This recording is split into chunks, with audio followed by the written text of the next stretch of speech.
Is that clear? Yeah, I just distributed this 1 over 1 plus r cubed through this expression. I just multiplied it through there. So, this is 3 of these in the bottom. That cancels 2 of these, but leaves 1 in the bottom.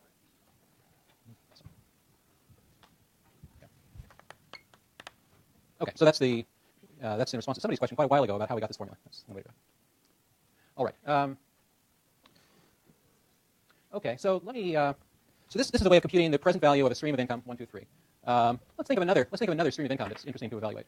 So the stream that we've talked about that shows up in your problem set is a little bit simpler than this. You get flows of savings or income or benefits that are constant over time in that problem set.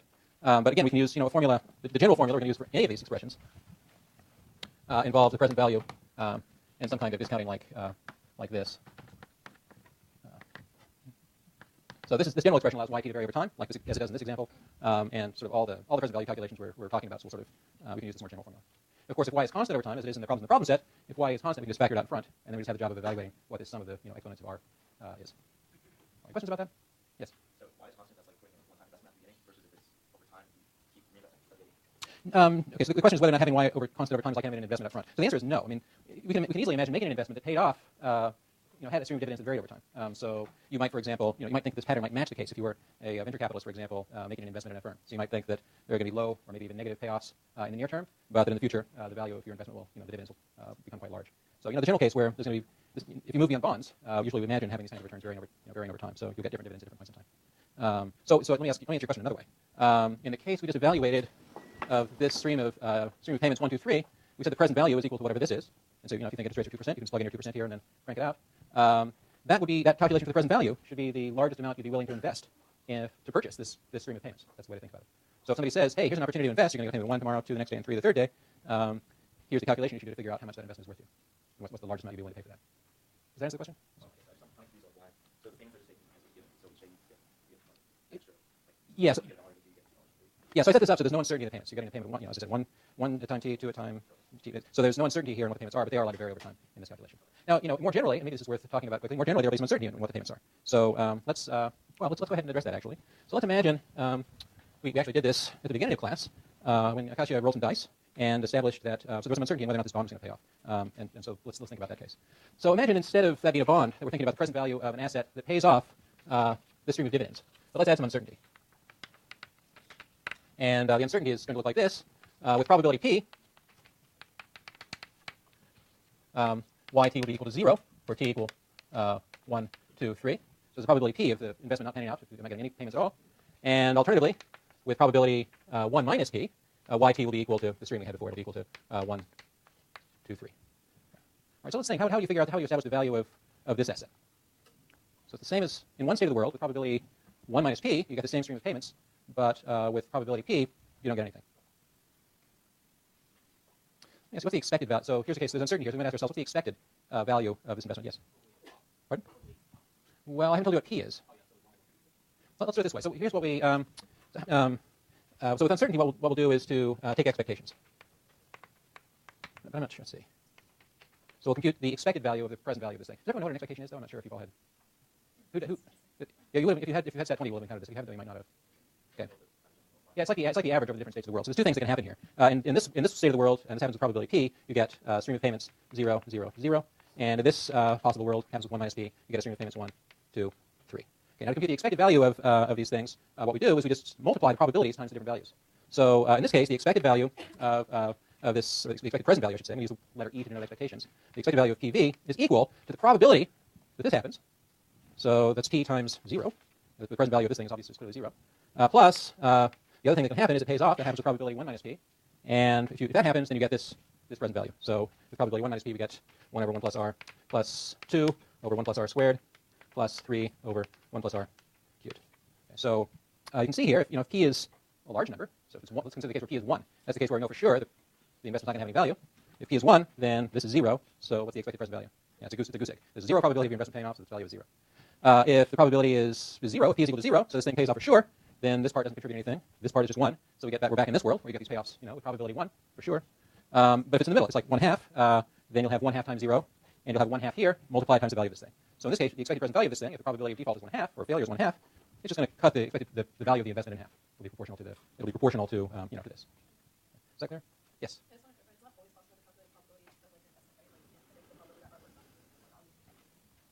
That's an so the question is whether or not you can always figure out what the probabilities of different events are, which is a deep question. There are it's a question I should hesitate to answer. So there's a Bayesian view of this, and the Bayesian view is that it is always possible to assign a probability. You might be wrong. You might look at this investment and say, well, I think there's a probability 1/2 that the investment's going to fail, but I'm not sure about it. So that the value of p is itself a random variable that has a distribution.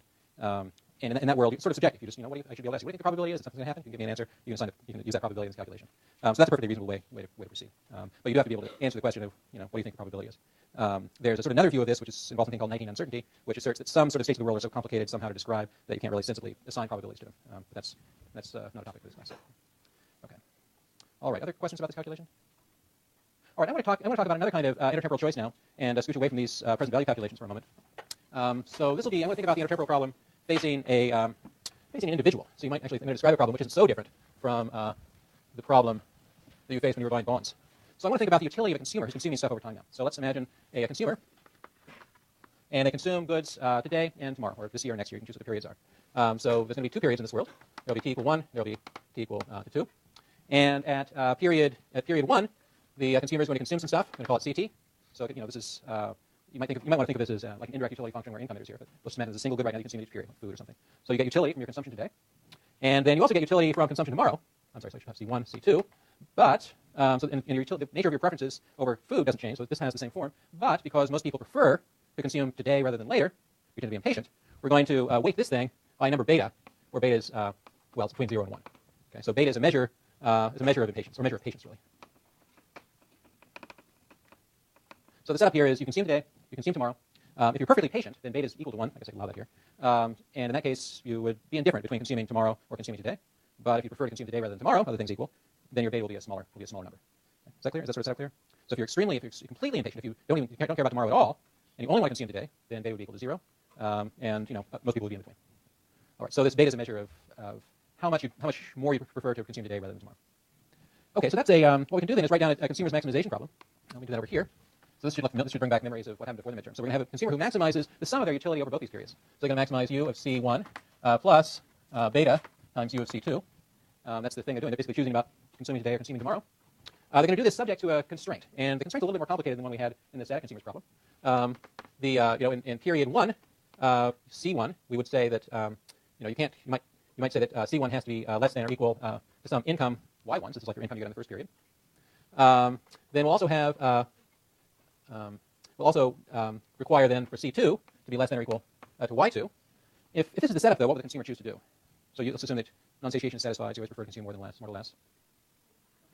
would just be binding. In the first period, you consume all of your Y1. In the second period, all of your Y2. So that's not a very interesting version of this problem. To make it interesting, what we can do is imagine that the consumer doesn't have to consume all the stuff today. They can save it, or they can borrow.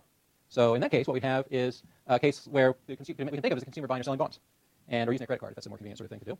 In that case, C1 here will be less than or equal to, your consumption will be less than or equal to Y1 plus some amount B that you borrow. So think this is bonds, or if you prefer, borrowing. But if you decide to borrow B today, you have to repay it tomorrow. And so in this case, you'll have to repay, I'll put it over here, out of your income, you'll have to take out 1 plus R times the quantity B you borrowed in the first period. So you'll get some income today, you can borrow, and B could be negative too, by the way. You could save instead, in which case you get something back here. But anyway, so this B allows you to move resources across time. Is that set up clear? Okay, let me go ahead and solve this thing sort of directly. These things are going to hold with equality, as it turns out, because of non-satiation. So I'm going to rewrite this maximization problem. It just looks like this. It's the max of u of y1 minus b plus beta times u y2 plus b y2 minus 1 plus r b. So that's the problem. I've put both these constraints into the objective function here. So now I have an unconstrained maximization problem. What do I have to choose here? What's the choice object? It's just this quantity. It's how much you want to borrow. So it's this quantity b. So what we get here from this, just going through here, in the first order condition is marginal utility of, I'm going to call this C1, because this is equal to C1. It's going to be equal to beta times u prime C2, all times 1 plus r. And now, so this is the sort of result from the first order condition. Let me draw a picture for you. Actually, let me rearrange this a little bit. So this is equal to C2. This is equal to C1. So if you prefer, you can substitute these back in here. I'm going to draw a picture in a moment, which will make this clear. I'm going to do it now. So I've got a picture here. The choices we're making are between consumption today and consumption tomorrow, C1 and C2. There's a trade-off that we're going to rewrite this. We'll have u prime C1. I'm going to divide by beta u prime C2. That's equal to 1 plus r. So here's another way to write the same thing. Once we write it this way, what we get is a thing on the right, which is like a ratio of prices. It's the price of consumption tomorrow in terms of consumption today. So This is the ratio of prices on the bottom. We can go back to our sort of standard picture of the consumer problem here. This is the budget line now. It has a slope of 1 plus r. And this piece here is a marginal rate of substitution between consumption today and consumption tomorrow. So that has, we get something like this, where we'll find a tangency between these 2 points. And this will pin down the amount that person 1 consumes today versus tomorrow. So we have a marginal rate of substitution u prime c1 divided by beta u prime c2 here. So that's the setup. Okay, if we wanted to back out what the demand for bonds would be, we need to figure out what the y1 and y2 were. So let's that'll be a point on this budget set. So let's suppose that this was y2 and that this was y1. So this is a world where your income today is pretty low compared to the income you expect to get tomorrow. And so the consumer would wind up borrowing the difference between income today and consumption, between quantity B, in order to move it so they're consuming more today instead of and less tomorrow than they would be otherwise. Okay, so that's the situation you all are probably in. You're at a stage of your life where you can almost certainly expect to have higher income in the future than you do today. And so as a consequence, you ought to be taking out student loans and financing your consumption today. Yeah. So that would be one reason to save would be if you expect your income. Well, one reason, yeah. So if instead you had a high income today and expect low income tomorrow, so this might be if you're near the end of your working life, for example, then what you want to do is to save a lot and use that to finance consumption for after you're retired, for example. That's exactly right. Okay, so let me ask you. Let me do one more thing. I'm going to assume. Let me put this up here in front of the picture. I think actually. So I'm going to pick out a particular functional form for you. It'll be a familiar one. And I want to tie this discussion into a discussion about inequality. So here's the arrangement. Let's just let u of c. Let's let u of c be equal to the log of c. Okay, so that's the arrangement. In this case, you guys know from long experience that u prime of c is equal to 1 divided by c. So that's that arrangement. And with that, what's the we want to go ahead and plug into the marginal rate of substitution between period 1 consumption and period 2 consumption. So just plug in up there. What's the MRS? So it's u prime c1 divided by beta u prime c2. Just plug it in. What does this give us here? It'll give us c. Yeah, because it's 1 over c, we'll get c2 over c1 with a beta in there in the denominator. Okay, so drawing our picture again, we get something like this. Notice what this. Maybe I'll pull out the beta. So 1 over beta c1. But this thing in here, let's interpret that for a moment. c2 over c1. Since your consumption tomorrow divided by your consumption today, how would we interpret that quantity? It's telling us something about how you expect about the growth rate of your consumption. So this is equal. Let's let g be the growth rate of consumption of your total expenditures. Then what we have here is an MRS, which is equal to 1 plus g, all divided by beta. So g is how fast your consumption is going to increase. If your consumption next year is twice what your consumption is today, then you'll have a number 2 here. So that's 1 plus 1. It's a growth rate of 100%. So this MRS now tells us how fast your consumption is going to grow over time, and it's related also to how impatient you are. Okay, so I'm going to go ahead and draw this thing a little more carefully. I want to think now about the implications of this for inequality. Let's suppose that we start off with 2 different consumers, and they each have the same budget constraint, intertemporal budget constraint here. So let's C1 and C2, and let's suppose that they both have Y1 and Y2 that look like this. Okay, so they got exactly the same resources initially. Okay, but let's imagine now that one of the difference between the consumers is just in the beta. So one of the consumers is more patient than the other consumer. So let's let consumer 1 has beta 1 and consumer 2 has beta 2, and let's assume that beta 2 is less than beta 1. So which is the more patient consumer? So beta 1 is the more patient of these two. And how is that going to affect? What are their indifference curves going to look like? How will they be different? So beta 1 is larger. That makes this thing MRS smaller. So the slope at any point, the slope of the indifference curve for the more patient guy is going to be less than the slope of the indifference curve for the impatient guy. Yeah. So we might have a curve like this for beta for person 1. So this is let's call it person 1. And for person 2, person 2 beta is smaller, so this is larger. So we might get a curve like this. We're just rotating this thing by difference of the factors of the betas. This is guy 2. And notice how these guys schedule their consumption differently. So this guy, let's put a